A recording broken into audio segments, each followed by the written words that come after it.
flies off all by itself. It does it itself. Okay?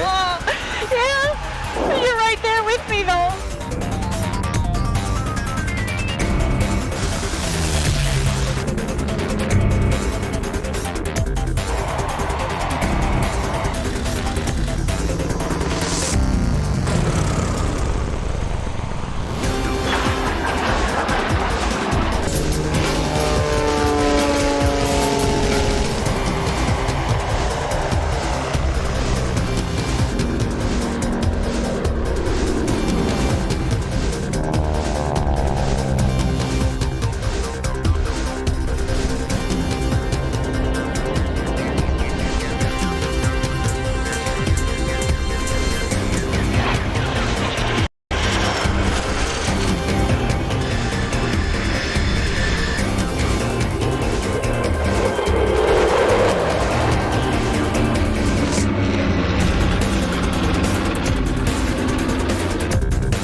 Every time I open the hangar door to go flying, I realize that I'm one of the lucky guys doing something that I dreamt of as a kid.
November 1910, Eugene Ely took off from a modified Navy cruiser on the Virginia coast, flying a Glenn Curtiss airplane. 2 months later, Ely landed on a different ship in San Francisco Bay. Naval aviation was born. Training soon moved from Virginia to Pensacola, Florida, which is the cradle of naval aviation. Every naval and marine aviator to this day traces his or her start in flying to Pensacola. Every Navy aircraft ever flown is housed in the Naval Air Museum at NAS Pensacola. If you love airplanes, especially Navy airplanes, you will love visiting this incredible museum and its National Flight Academy for 7th to 12th graders on Fetterman Way at the museum.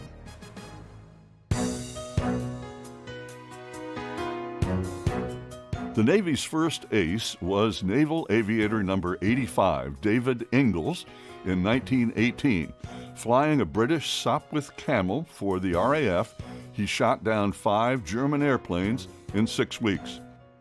Plane design and production proceeded unstopped for the next 20 years, and by World War II, naval aviation had become a power to defend our way of life, particularly in the Pacific Theater, after the surprise Japanese attack on Pearl Harbor, December 7, 1941. Just 4 months later, in April 1942, Jimmy Doolittle led 16 Army Air Corps B-25 bombers from the Navy carrier Hornet in a daring raid. They accurately and successfully bombed targets in Japan that sent a strong message to the Japanese leadership. The message: you made a huge mistake bombing America. Navy planes dominated in the Pacific War.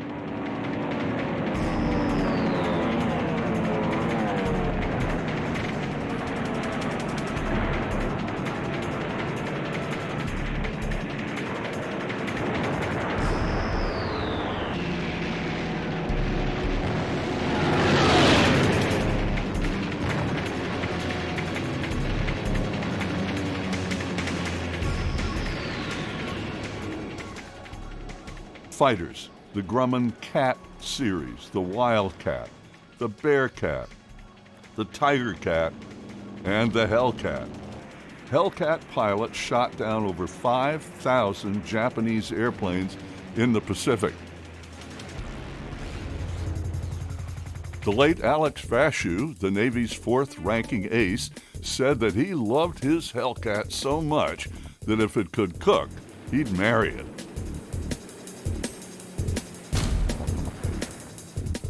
And there were dive bombers, the Douglas SBD Dauntless, that was a key in destroying Japanese aircraft carriers at the Battle of Midway.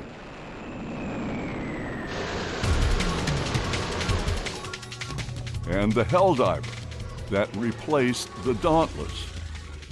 There were PBYs and the Kingfisher spotter and rescue planes, and of course, the 400-mile-per-hour Corsair, and the TBM Avenger torpedo bomber. The Avenger flew its first combat in 1942 at the Battle of Midway. In 1945, Avengers triggered the attack that sank Japan's mighty battleship, the Yamato, that helped end World War II in the Pacific. The Avenger and all of the other Navy aircraft and their crews are the stuff of legend. More heroes for us to respect and honor.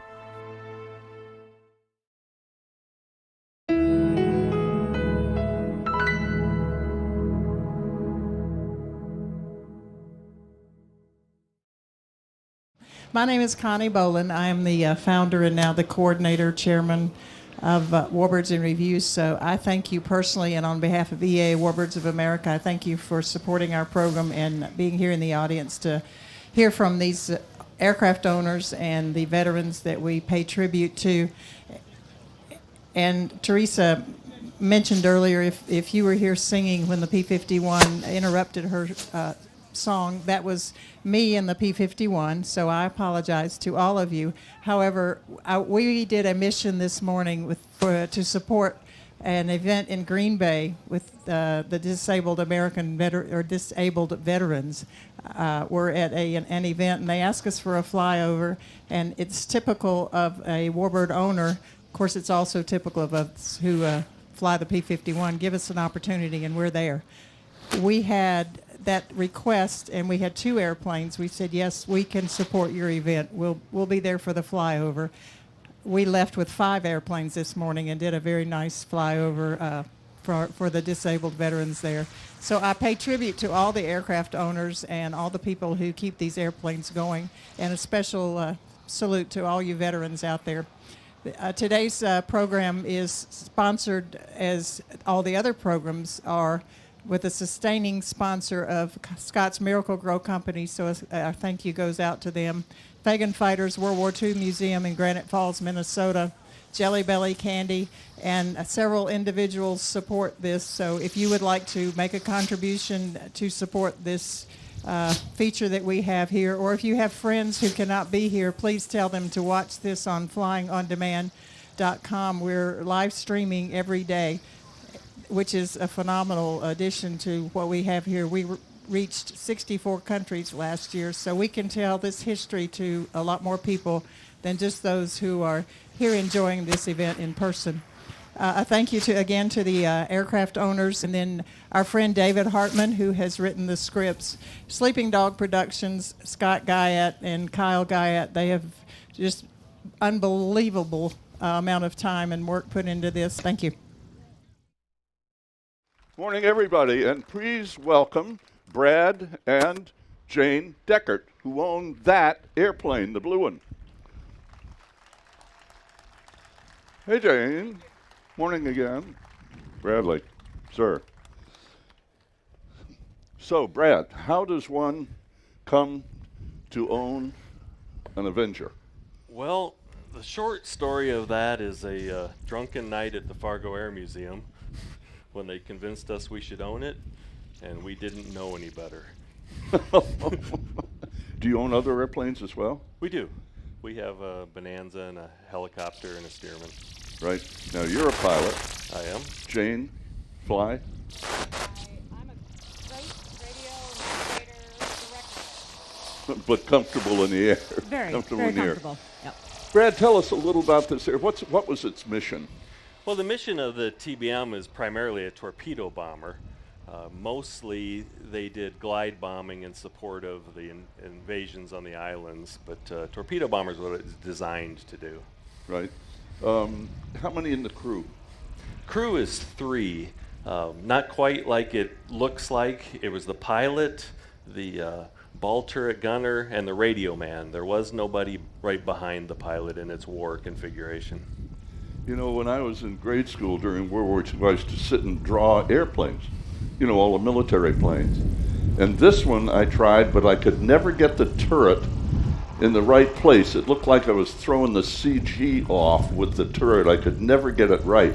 But it struck me at the time that that gunner looked so incredibly exposed in that position in the turret. How accurate was that? Well, that'd be a better question for one of the turret gunners we have here, but there's lots of stories about those guys being shot up, even to the point of so badly that they pushed the airplanes overboard.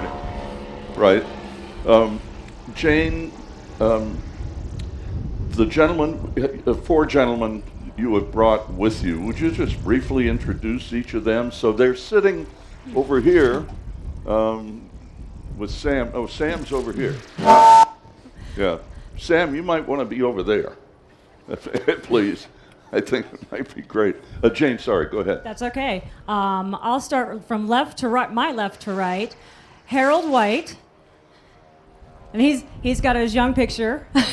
He looks awesome still today. And he's here with his daughter, Patty. Next to him is John Rhodes, and he is here with his son, John. And then we have Don Wilson. And when I talked to Don on the phone, I called him a liar because he's not 90 years old. He is like 70, spry as a whip. And he's here with his niece. And then on the end is our friend Jack Rosenkrantz, and he is from Oshkosh. And we've been seeing him here for the last 6-7 years, very consistently. So these are our heroes that we're very proud to have here and very happy to share the stage with. Nice intro. So how many of them actually flew in the airplane? Gunners. You have the 4 of them. All of Well, these they all yes. did. Yeah. So Sam, would you chat with each of the guys and see what experiences we can have them share with us? Sure. Do we have another mic for these guys?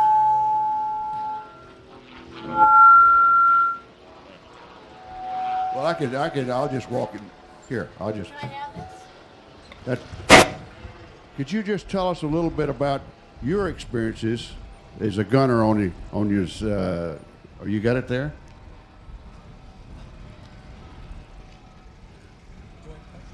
It's live. Just go ahead and talk. Oh, okay. Just bring it up a little close. There you go. There we got it. Okay. Yeah, I was a turret gunner on a TBM-1C when they first came out, and I was aboard the New Yorktown in Air Group 5, flying VT-5 as a gunner, and we were out on 3 different tours as Air Group 5, completing about, I think I had about 37 missions, something like that. And basically the aircraft was indestructible, and yet it could sustain a lot of battle damage. A lot of them that should have never made it always came back. One of the things about the TBF being as rugged an aircraft, they had a thwart ship catapult on a hangar deck, and the TBF was chosen to use it while the ship was underway. My pilot happened to be the one that took off. So it was a rugged aircraft regardless of which way it came in, and like I say, it could sustain a lot of battle damage. Now, did you said what, 36 missions you flew on it? Pardon? 35 or 36 missions? I think about 37 missions, yeah. Now you were both on the Yorktown and the Franklin, is that correct? Yes, we started out as plank owners on the Yorktown, and then we our last tour duty the air group was transited out to the Franklin. Then you were mentioning TBF, and now that just means that General Motors made it. No, the TBF was made by Grumman. Grumman, the TBM was then made by Grumman. Okay, all right. Thank you, sir. Yeah. Hey, Sam? Yes, sir. One more question for Jack, if he would.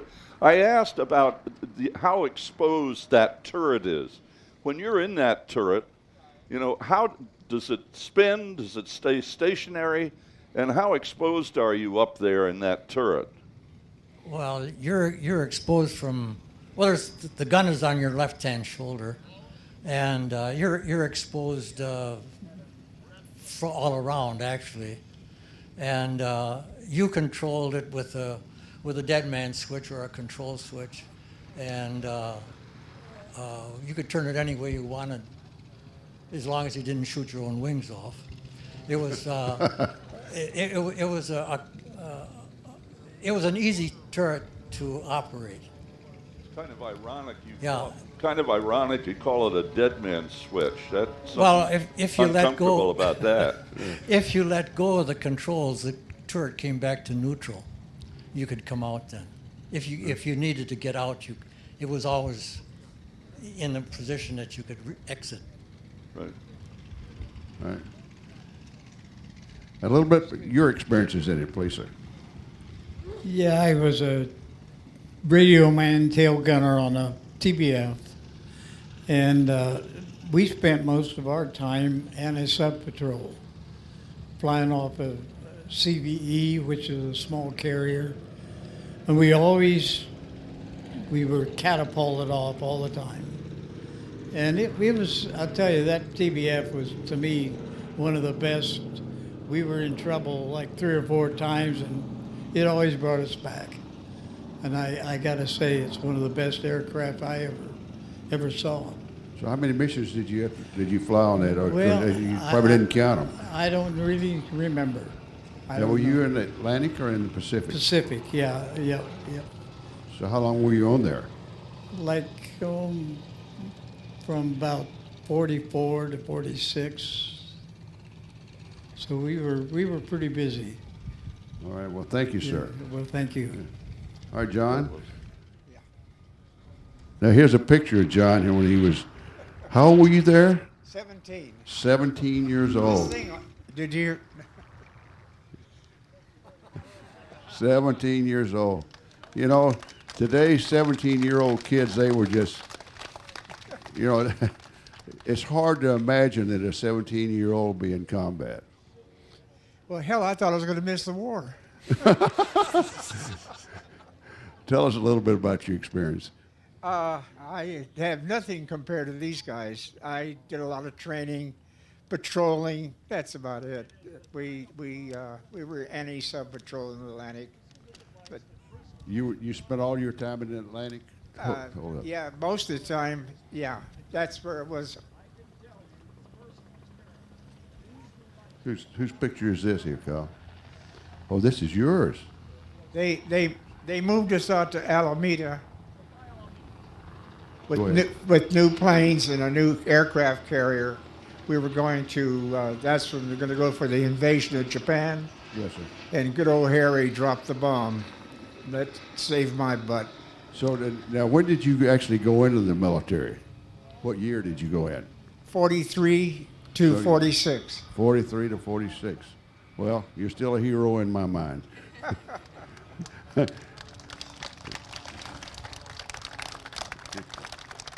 Tell us a little bit about your DFC and your air medals. Have him show you logbook. Could you tell us a little bit about your earning your air medal and your DFC here? Well, I'm just lucky to be back. Our plane had both wings shot out so that we could not land back on the carrier. And the Marines had secured an airfield on it. There were two airfields. One the Marines secured and the other the Japanese had. But we had our wings shot out so bad we had to land. But thank heavens, we had the Marine airfield. So I'm lucky to be back. And that's it. Now, you were a gunner. You were a gunner. I was a gunner on the torpedo planes. Yes. Now, did you feel like you were exposed when you were sitting up there? Oh yes. Very much so. So, how many missions did you fly, sir? 21. 21. Mm-hmm. Boy, that's a lot. I guess after the first one, then they get kind of harder. Is that correct? It was kind of hard for what? Just in your mind, you know, it's to my mind, it would be fine to go out on that first mission, but when somebody started shooting at me, then I'd be concerned about the rest of them. For some reason, when you're young, you're stupid, so you don't know you're in danger. You're invulnerable. All right. Well, thanks a lot. Right. I appreciate it. David, do you have anything? Yes, sir. Ask them each if they were ever injured, shot at while they were actually in their turrets. I wasn't, thank heavens. How about you, John? What? Were you ever shot at or injured while you were in your turret? Either one of you? Were you ever Shot at, but never injured. You weren't injured? No, I wasn't injured either. No. Okay. Hey, Jack Rosenkranz? Jack? Yes. Can you? Yeah. How accurate is it that you actually had a kill from your turret? I don't quite understand.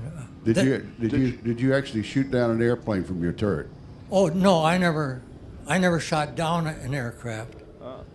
Most of my experiences as a turret gunner were strafing, and Very little. Well, we didn't have any air-to-air combat at all. Our F-6s took care of us. Right. And Don, I understand. I understand you had some kind of kamikaze experience. My aircraft carrier took a kamikaze in the Lady Gulf, but the bomb that the kamikaze had didn't go off. So two of the guys on the carrier threw it over the side. Saved the carrier. It didn't sink. My golly. Because I'm flying, so. But I thought that was pretty. Took a lot of guts for two guys to do that. Boy. You know, looking back at your ages and your contributions to the country, it's hard for us to imagine these days the number of people who fought in World War II and the number who died in World War II or were captured and died in captivity. These four gentlemen are heroes, and thank you for your service, gentlemen.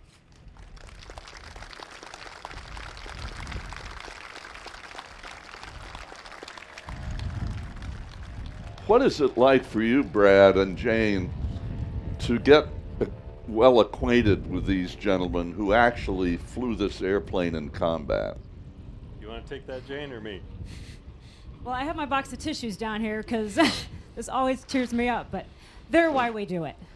Once we got the plane, once we sobered up and got the plane and we started to meet the veterans, that was what it was all about. The history, their stories, their bravery, what they did for our country.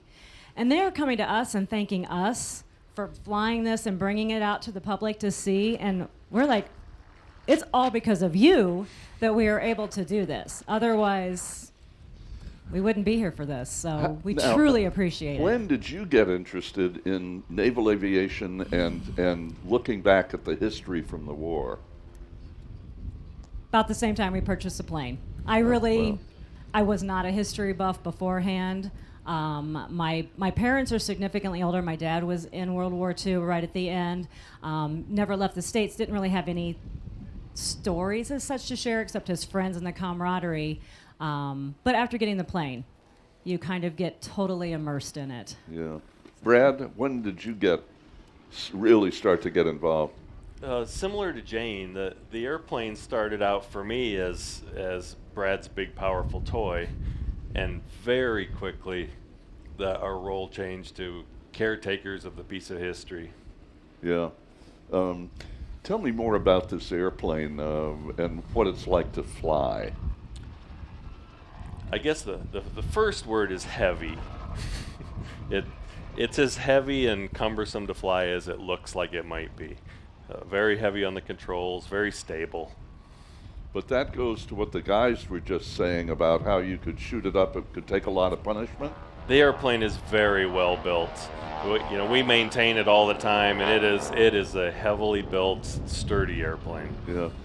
How do you use this airplane? How often do you fly it? Where do you fly it? We put 100 hours a year on it, so we fly ours quite a bit. Almost always to air shows. Or flyovers, kickoff parades, stuff like that. Funerals, you do several funerals. We've had the privilege of doing some TBM veteran funerals. Flyovers. Yep. At funerals. And Jane, how comfortable are you flying? Was it flying new to you? Did Brad introduce you with his fabulous toy to aviation? Or? Brad, I don't even remember him telling me before we got married that he wanted to learn to fly. And when Brad says he's going to do something, he does it. So he got his pilot's license, I think, back in like 91, and very comfortable with him. He's very mechanically inclined, so he's not just a fly-by-the-numbers pilot. He understands what's going on in the engine. So when we've had issues, he's very comfortable to ride with because he'll kind of tense up a little bit and start fidgeting with something, but he's like, it'll be okay. We can do this. And he's thinking about what's going on and what he needs to do to correct it. So he's very comfortable to fly with. This thing is a joy to ride in, except for long distances. It's a smooth ride. It's loud, but you get to see a lot. It's just a pleasure to own it. Yeah. Brad, tell me a little more about the mission of this airplane. We heard a little bit of it from the guys, but how were they used most Well, in like the I Pacific? said, it was built around the Mark 13 torpedo. You know, that the specifications were to be a torpedo bomber. The torpedoes were not very accurate. I tell people all the time this was a lot of hardware to carry one torpedo that was probably going to miss. Wow. So then they used them for support of the island invasions. Something interesting is this airplane was never really replaced, upgraded during the war. From the time this one came into use, they were still using this one at the end. It was a very successful plane. And earlier, and am I correct that its first combat was at Midway? Yes, it was. Fairly unsuccessfully. Ah. How so? What happened that day? We know what happened at Midway, but as far as the TBMs go, none of them returned. One was able to make a crash landing on Midway itself, but none of them came back to the ship. So how did they? What lessons were learned from that?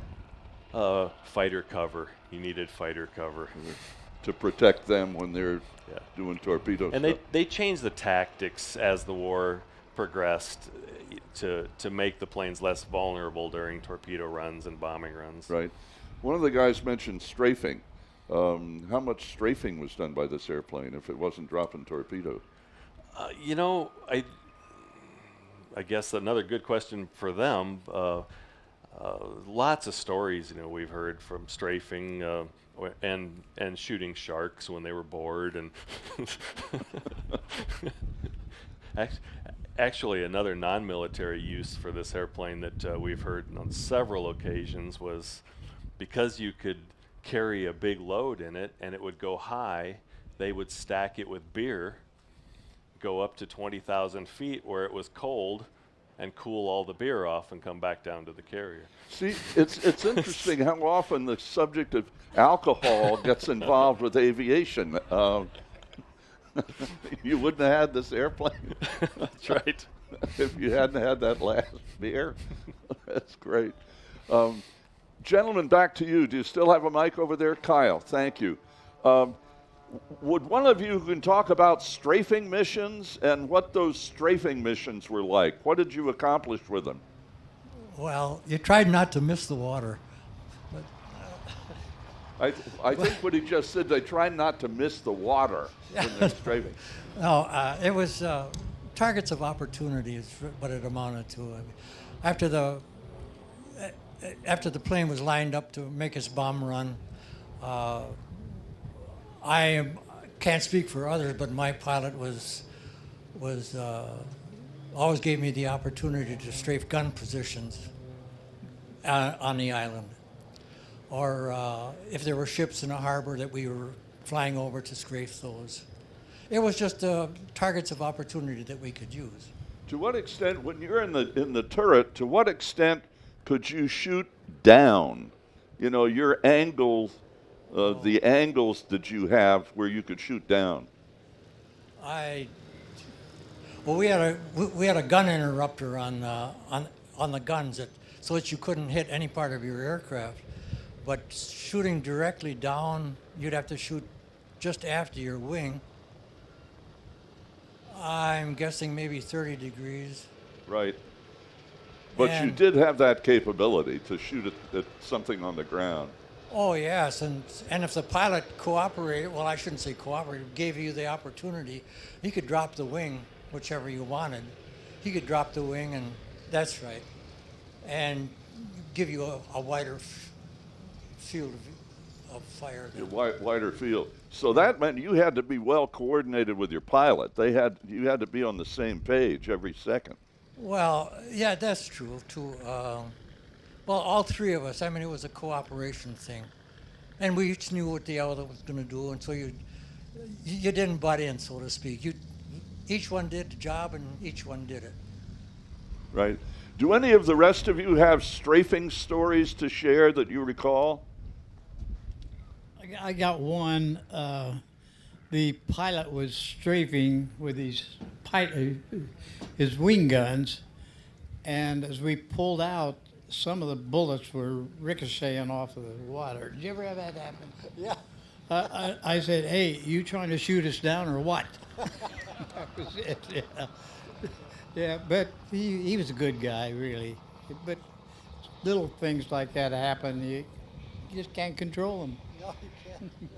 You know, I was talking to Brad a moment ago about the lessons learned from Midway when none of the Avengers got back with their crews at Midway.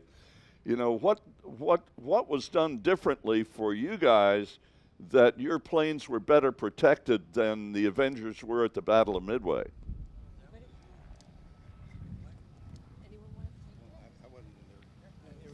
Jack. Yeah, Jack? For number one, we had more cooperation of fighters, and the congregation of TBMs, I mean of your squadron, finishing a bomb run to form up as soon as possible, so you had a concentration of guns. But I would have to say that I would give all the credit to the F6s that covered us. We had always had high cover and low cover, and so no matter where we went, we had cover. We had one Jap plane make a run on us, and before you could do anything at all, 2 F6s came down and decided to get rid of him. So we appreciated that kind of cover. Yeah. How did any of you experience successful torpedo drops and where you had hits on ships with your torpedoes?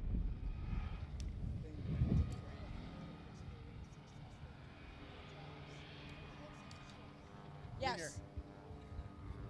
Yes, I had a successful drop. Kyle? Kyle?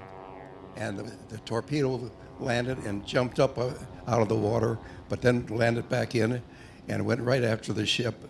And so we got one direct hit on the ship. Could one torpedo sink a ship? Well, if it hit in the right spot, yes. Yeah, yeah. Any other successful torpedo drops that you recall, gentlemen? Jack? Yeah. Yes, we had one successful drop. And, right. And we hit a cruiser. Although we were after just any plane, and it turned out that the one that we were after was just a destroyer. So we just kept going until we found the aircraft carrier. Bigger game? Yes, very much Bigger so. game. Jack, same question about successful torpedo drops? Yeah, at Palau, we had our squadron of 6 aircraft made a run on a Japanese destroyer. We had been following it from an oil slick, and we made the so-called, I say we, it was the 6 of us, the flight, made the traditional torpedo run. 3 aircraft coming from each side, and when we dropped, our torpedo never hit the ship. It was sunk by that time. It was we figured about 8 seconds, and it disappeared. But you couldn't take credit for it? No, we couldn't really take credit for it because we were all dropping at about the same time. Right. Thank you, gentlemen.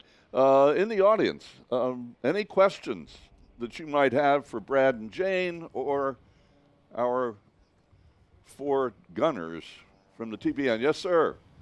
Hi, Bill Rice. I'm a ex-F4G Wild Weasel driver. First of all, I'd like to thank you guys for this wonderful presentation. I have 2 questions. What was the Mark 13 torpedo compared to the torpedoes carried on the submarines? And also, what was the attack profile like as far as distance from the ship, altitude, and airspeed? Thank you. Right. Could you, gentlemen, Jack, could you hear the question? To compare the torpedoes you carried to the torpedoes that were fired from submarines? I really don't know. I'd have to make a guess on that. The submarine torpedo would be a heck of a lot bigger, longer. We've carried the Mark 13, which was a disaster anyway. But why is that? It wouldn't do anything. It wouldn't run true, or it ran too deep most of the time. Ah, wow. Sir, what was the second part of your question? I'm sorry. The attack profile, Jack, for the pilots. What's the attack profile to prepare and then to launch a torpedo? Altitude, etc. Well, we drop down. First of all, you'd be in formation, and as you're coming up to the target, each of the aircraft would take one point of the compass, so that this is the beginning. Those were the beginning tactics, so that you came in from around the clock. Later on, they discovered that the torpedo planes were more effective coming in all from one side. But if I can remember right, we were around 200 feet, 180 knots. Right. And then after you dropped your torpedo, then you jinked out of there. However you wanted to, you just got out of there. Right. And then formed up with your squadron. Great. Any other questions? Questions? Yes. Down here. Great. I was wondering if you're the individual that brings the torpedo bomber up to the Battle Lake Airport in Minnesota for Labor Day. Thank you very much. Nice. Any other questions? Anybody down? Up? Great. Was there a fourth man who operated the ventral gun, the one below the plane? Brad or Jane? The ventral gun, by the time this airplane was built, was eliminated. But when they did have one, it was operated by the radio man bombardier navigator. So there was not an extra person to run it.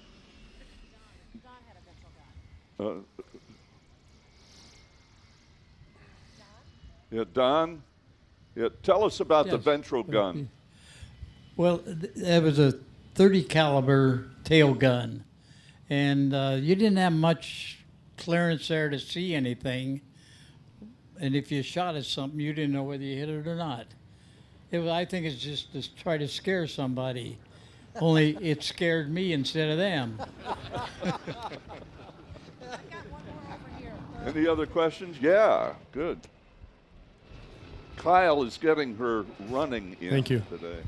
Sir. I apologize. We came a little bit late. So what's the history of these two aircraft? Did any of these aircraft cease service during World War II, or did you guys pull these out of the boneyard and put them together? Actually, I think we're going to, in a couple of minutes, thank you for the question. We'll answer it in a minute. Before we go forward, though, just a couple of things. When this program is over, over in the bookstore, Jim Busha, B-U-S-H-A, is a wonderful aviation writer on the history of military aviation. He will be signing these two books, Wings of War and The Fight in the Clouds, in the bookstore for any of you who would like to see these books on the history of aerial warfare in World War II. Also, Kyle, who's been running around here, we have Warbirds Challenge coins for anybody who wants them, and Kyle will have those available after we finish this part of the program. So now what we'd like to do, Sam is back on duty to talk with Brad and Jane about their airplane, and also the owner of the airplane on your left, which is owned by Charlie Cartledge. So, Sam, you're up, and thank you, ladies and gentlemen, for being part of this wonderful program, and thank you, gentlemen, for joining us today. Thank you, David. Charlie, why don't we go over here and we'll start with your airplane first, and we'll talk a little bit about it. Tell us a little bit about the specifications and the engine, prop, what have you. Anything that you can tell us on it? Thanks, Sam. Yeah, the aircraft has a Curtiss-Wright R2600 radial engine. It's 2 rows of 7 cylinders, 14 cylinders total. It's 2,600 cubic inch, and at 1,900 horsepower. The wingspan is 54 feet, and of course the wings fold up for carrier storage. Now, I've been told that this is the first aircraft carrier airplane that had folded wings. Is that correct? Yes, that's correct. First carrier airplane with folding wings. They designed the aircraft in 41. It first flew in early of 42. All right, now you're also the unique design of this airplane. Of course, it's a bombing platform. I mean, a torpedo platform, and you've already talked about it's got a crew of 3 on it. How did you come to get this particular airplane? Well, mine it was built in July of 45, so it didn't see any actual combat. By the time it was sent to the West Coast, the war was over. So it was based in San Diego and Seattle for brief times. And then it was surplus from the military in 1956. It was purchased by ag operators, and they converted it to a sprayer. Took the turret out, the bomb bay doors off, and put a tank in the back. They used it for a few years as a tanker sprayer, and then apparently they used it for spare parts. We also do know that they used it for a wind machine for a short time, but then it was cannibalized for parts, and when it was sold at auction, it was just a shell of a fuselage. So now when you purchased this, you figured what, be 1 year and you'd have it flying?